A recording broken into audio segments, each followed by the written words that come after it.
नमस्कार दोस्तों, स्वागत है आपका आज के मुख्य समाचार में, जिसमें सबसे पहली और बड़ी खबर में जिक्र बिहार की विधानसभा चुनाव का, जहां पर बिहार में लोगों की पसंद है तेजस्वी यादव। नीतीश का प्रभाव हो रहा है कम और सरकार बदलना चाहते हैं 70% से ज्यादा मतदाता। इसी के साथ दूसरी बड़ी खबर में आपको बताएंगे कि आरजेडी नेता तेजस्वी यादव ने किए चुनावी वादे, कहा 10 सुधारों के साथ बिहार को बनाएंगे विकसित।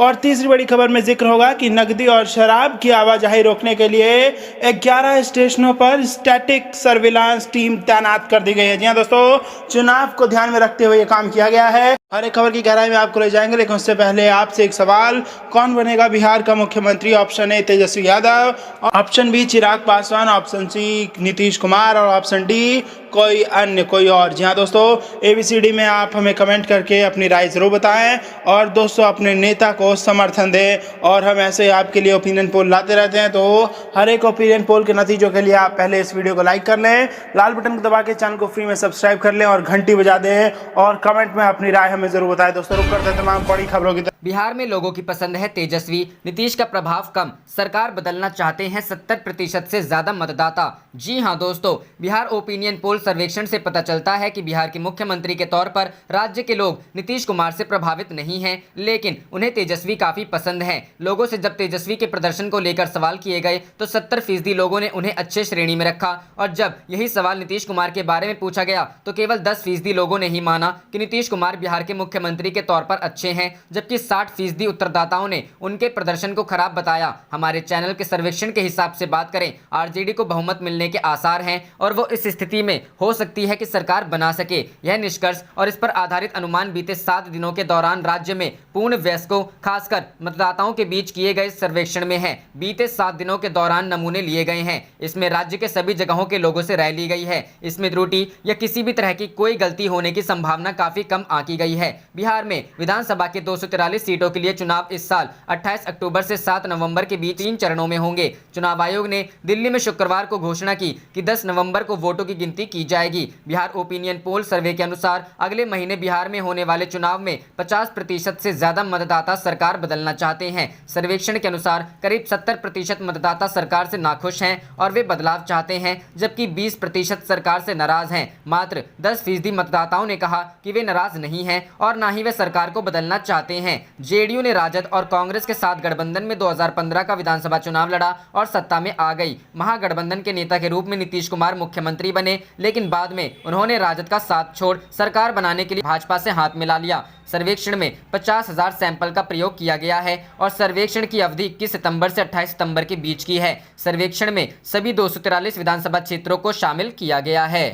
रुक करते हैं अगली खबर की तरफ। आरजेडी नेता तेजस्वी यादव ने किए चुनावी वादे, कहा 10 सुधारों संग बनाएंगे विकसित बिहार। जी हां दोस्तों, नेता प्रतिपक्ष तेजस्वी प्रसाद यादव ने सोमवार को ट्वीट कर नया और विकसित बिहार बनाने की बात कही। उन्होंने ट्वीट के साथ पार्टी का एक वीडियो संदेश भी टैग किया है। इसमें चुनाव चिन्ह लालटेन को दर्शाते हुए 10 प्रमुख सुधारों का वादा किया गया है। इसमें कहा है कि सरकार बनने पर हम करेंगे बिहार में 10 सुधार, तरक्की को देंगे रफ्तार। इसमें कृषि, शिक्षा, स्वास्थ्य, उद्योग, रोजगार, कानून व्यवस्था आदि में सुधार के वादे किए गए हैं। वीडियो में पहला बिंदु कृषि क्षेत्र से जुड़ा है। इसमें कहा है कि होगा खुशहाल किसान, मिलेगी नई पहचान। उद्योग के लिए कहा गया है कि बढ़ेंगे उद्योग व व्यापार, बढ़ेंगी रोजगार रफ्तार, मिलेगा सबको उपचार, करेंगे व्यवस्था में सुधार। उन्नत शिक्षा का आधार, खोलेगा उन्नति के द्वार। खेलों में बेहतर आयाम, बढ़ाए प्रदेश का नाम। नई तकनीकी बनेगी शान, काम को बनाएगी आसान। इंफ्रास्ट्रक्चर से विकास, हर जन से जोड़े विश्वास। गांव शहर रोशन, खुशहाल होगा हर जन। अपराध मुक्त बिहार, निडर रहेगा हर परिवार। सुगम यातायात, सबसे जोड़े साथ। इन सब वादों के साथ तेजस्वी ने लिखा है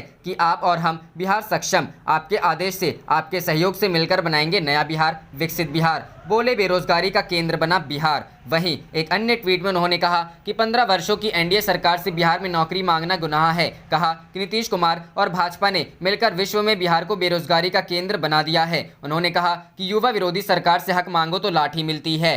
रुक करते हैं अगली खबर की तरफ। नकदी और शराब की आवाजाही रोकने को 11 स्टेशनों पर स्टैटिक सर्विलांस टीम तैनात। जी हां दोस्तों, बिहार विधानसभा चुनाव 2020 के दौरान ट्रेन से नकदी व शराब की आवाजाही रोकने के लिए उत्तर बिहार के 11 प्रमुख स्टेशनों पर स्टैटिक सर्विलांस टीम की तैनाती की गई है। रेल एसपी ने अधिकारियों की तैनाती करते हुए टीम को ट्रेन, पार्सल व यात्रियों की गहन जाँच का आदेश जारी किया है। प्रत्येक स्टैटिक सर्विलांस टीम में 3 वरीय अधिकारियों के साथ ही जवानों की तैनाती की गई है। चुनाव को देखते हुए जिन स्टेशनों पर स्टैटिक सर्विलांस टीम की तैनाती की गई है उसमें मुजफ्फरपुर, समस्तीपुर, दरभंगा, मधुबनी, सीतामढ़ी, मोतिहारी, बेतिया, थावे, सिवान, छपरा व हाजीपुर स्टेशन शामिल हैं। चुनाव आयोग के निर्देश पर सभी 11 स्टेशनों पर तैनात स्टैटिक सर्विलांस टीम के लिए एसओपी जारी किया गया है। अधिकारियों को निर्देश दिया गया है कि वे चलती ट्रेन के अलावा पार्सल, यात्रियों के सामान व यात्रियों की भी सघन जाँच करें। इस जाँच का उद्देश्य ट्रेन व यात्रियों के माध्यम से शराब, अवैध नकदी व हथियारों की आवाजाही पर रोक लगाना है। स्टैटिक सर्विलांस टीम को ऐसा कोई आपत्तिजनक वस्तु मिलने पर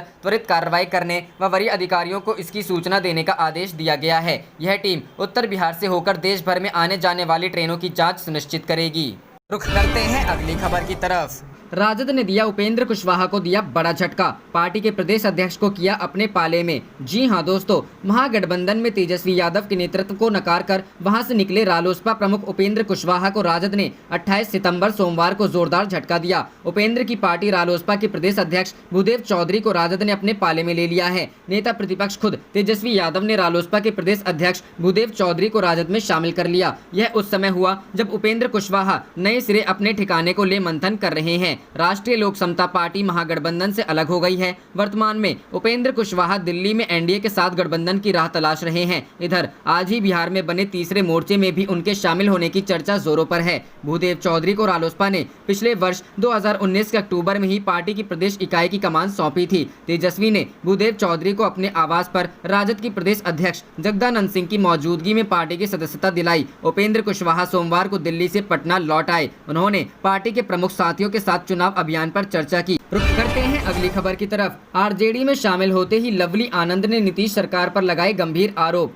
जी हां दोस्तों, पूर्व सांसद लवली आनंद ने सोमवार को आनंद फानन में राजद की सदस्यता ग्रहण कर ली। वे नेता प्रतिपक्ष तेजस्वी यादव से मिलने राबड़ी देवी के आवास पर पहुंची थी। वहीं तेजस्वी यादव और राजद के प्रदेश अध्यक्ष जगदानंद सिंह ने उन्हें पार्टी की सदस्यता दिलाई। उनके बेटे चेतन आनंद ने भी राजद का दामन थामा। चुनावी सीजन में राजपूत वोटरों को रिझाने के लिए राजद का इसे बड़ा दाव माना जा रहा है। राजद में शामिल होते ही लवली आनंद ने जेडीयू नेतृत्व पर सीधा हमला बोला। लवली आनंद ने कहा कि मौजूदा सरकार जुल्मी सरकार है। इसने आनंद मोहन समेत तमाम बड़े नेताओं को जेल भेज दिया। उन्होंने कहा कि सरकार ने आनंद मोहन को रिहा करने का वादा करके धोखा दिया है। उन्होंने कहा कि वे और उनके सभी सहयोगी समर्थक पूरी ताकत से राजद के लिए काम करेंगे। रुख करते हैं अगली खबर की तरफ। स्वरा भास्कर का पूर्व बिहार डीजीपी पर हमला, कहा सुशांत की मौत पर अपना एजेंडा चमकाया। जी हां दोस्तों, एक्ट्रेस स्वरा भास्कर ने पूर्व बिहार डीजीपी गुप्तेश्वर पांडे पर निशाना साधा है। 1987 बैच के आईपीएस अफसर रहे पांडे ने जेडीयू पार्टी को हाल ही में ज्वाइन किया है। बिहार के रॉबिनहुड के तौर पर लोकप्रिय पांडे ने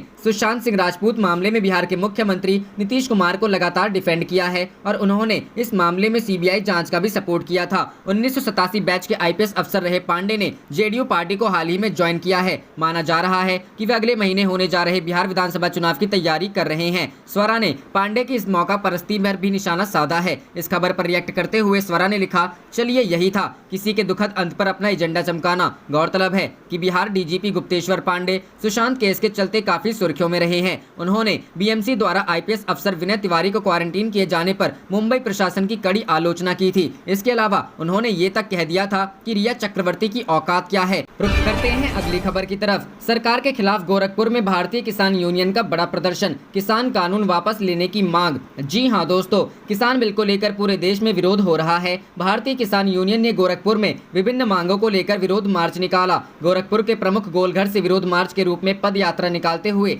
भाकियों के कार्यकर्ता कलेक्ट्रेट पहुंचकर जिलाधिकारी के माध्यम से राष्ट्रपति को संबोधित ज्ञापन सौंपा। इस अवसर पर सैकड़ों की संख्या में भाकियों कार्यकर्ताओं ने किसान बिल वापस लेने की मांग भी की। भारतीय किसान यूनियन जिला इकाई ने गोरखपुर में विभिन्न मांगों को लेकर आज गोलघर की सड़कों पर पदयात्रा निकालकर भाजपा सरकार पर निशाना साधा। भारतीय किसान यूनियन के पदाधिकारी और किसानों ने गोलघर की सड़कों पर नारेबाजी करते हुए किसान कानून वापस लेने की मांग की। किसानों की ओर से मांग करते हुए भाकियू के मंडल अध्यक्ष रामकिशन सिंह ने कहा कि भारत सरकार किसानों को लाभ पहुंचाने के लिए जो 3 नए कानून बनाए हैं, इसका भारतीय किसान यूनियन पूर्ण रूप से विरोध करती है। उन्होंने कहा कि ये कानून किसान विरोधी है, भारत सरकार किसानों की हितैषी है, तो यह तीनों कानून को रद्द किया जाए और इसे वापस लिया जाए। उन्होंने मांग करते हुए कहा कि क्रय केंद्र न्याय पंचायत स्तर पर खोला जाए, न्यूनतम समर्थन मूल्य पर खरीदारी की जाए, कोई भी सरकारी मूल्य से कम में अनाज खरीदे तो उसे जेल हो, जिससे सभी छोटे बड़े किसानों की पहुंच में हो। क्रय केंद्र वर्ष में 12 महीने खोले जाएं, जिससे जब चाहे किसान अपनी फसल भेज सके